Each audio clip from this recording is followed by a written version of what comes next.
I with Steps Pressure Washing and More. I'm out here in Andrew, North Carolina today with my wife, Mrs. Steps Pressure Washing and More. And we're going to be trying out our new Whisper Wash. Sweetheart, why don't you tell us a little bit about what we've got going today? So, we just purchased a 16-inch Whisper Wash. I'm learning about this as we go. And this is supposed to cut time in half, maybe even more, of cleaning driveways. So we're going to clean our driveway today because it desperately needs it. Absolutely filthy. We are running a little bit smaller surface cleaner today because we only have a 4 gallon per minute machine, and the 16 inch is what is recommended for our machine, so we didn't want to go any bigger than that. And we want to do this because size matters. That's right. You don't want it too big because then it's not going to do as good of a job and you're going to have to go back through. So we did not want to put the cart before the horse. We got the 16 inch, see how it does, and we were really hoping that the Whisper Wash was worth the money because it was considerably more expensive than the BE, but we've heard such good things about it. We decided, hey, pull the trigger. Let's go ahead and do it. So let's get to it. Let's see how it goes. Let's see all the black mold buildup that has formed. And in no time, it's going to be all nice and clean.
A little bit faster on this trip down, see how it does on a little bit more of a heavy footage. So let's see if I can go a little bit faster, pick up the pace.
Alright, so we're going to go ahead and give this a good rinse. We're going to check and see what the zebra stripes look like on this one.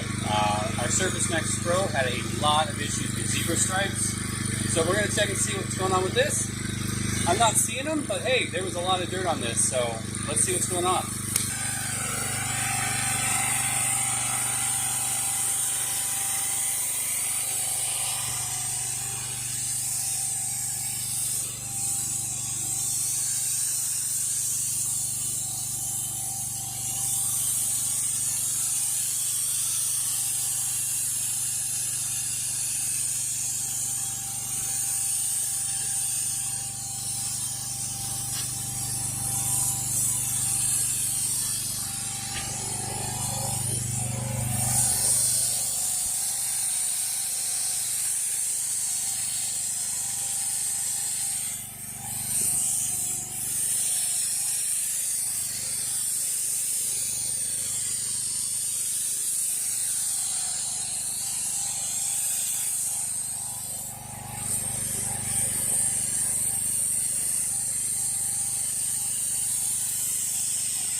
Alrighty, so while the wife rinses off what she just cleaned, I'm not going to say we cleaned it, she cleaned that all on her own. And I will also add, this is not OSHA approved footwear. It is just kind of what we're wearing today. And as you can see here, this is the area that has not been washed, in contrast to what we did wash. This is not post-treated at all. But we will be doing a post-treat today because I can see them. I can see some zebra lines. They're not as defined as what we had on the Surfacemax Pro, but also we have all this lichen that is growing right over here, so I'm going to be doing a post-treatment anyway. But you can kind of see ever so faintly where we came through. But hey, it really got a lot more than what the Surfacemax did. And I'm thinking, yeah. I'm thinking this is hopefully going to save us some time. Also, I mean, my lovely helper, I mean, you can't ask for anything more. Love it so much. Alright, so we're all done. As you can see, the wife had a good time. Did you have a good time? I had a fantastic time trying out the new 16-inch Whisper Wash. Whisper Wash. Now, let's put a couple disclaimers on this. My wife has never surface cleaned any surface. She's never used a surface cleaner. She doesn't know what a 2502 nozzle is. Okay? And that's okay. Whisper Wash was very easy for me to show her, hey, here's the handle. Here's how to etch it. Don't etch it. She didn't etch it. And I think she did a phenomenal job. If you guys thought she did all right, put it down in the comments below. And I think our overall... Yeah? Yeah, it was great. It was easy. And we really enjoyed it. Yep, I would say minimal on the zebra stripes. We definitely went much faster than we do with our Surfacemax Pro. Much less fatigue with this than with the Surfacemax Pro. And to be really honest, I'm not 100% sure how the Surfacemax Pro did such a poor job. It had the 2502 nozzle, same as this one, and it had the 4 gallon per minute 4,000 psi machine. Everything is the same except the actual surface cleaner itself. And this one just absolutely blew it out of the park. Minimal zebra striping. Honestly, if this was a driveway that was much better than ours, I would not have done a post treatment on it. It did such a good job. Unfortunately, ours was black and had lichen growing all over it, so we had to do a post treatment. But I say 2 thumbs up. I definitely give it 2 thumbs up. Highly recommend. I would just say that even if nobody has ever used one, it felt really easy. I was a little nervous, but it was so easy, and it just anybody could do it. Anybody could do it. It was so great. Highly recommend. So 2 thumbs up for Whisper Wash, 2 thumbs up for Southside Equipment. And I do want to put a disclaimer on that. We ordered this machine on Friday night at like midnight. I was lying awake in bed doing a little research. Tuesday morning it was at our door. And Monday they called me and said, hey, what size machine are you running? Because we want to make sure we're putting the right nozzles in here. They did go a little bit of the extra mile for us, so I want to give them a shout out. They got us set up. We didn't have any issues with it blowing off the ground. There was not too much force. We were fully set up. When we got it, we put it together, and it was ready to roll right away. But overall, I think this is going to save us some time. Save us some time and make us some money. All right, you guys be safe out there.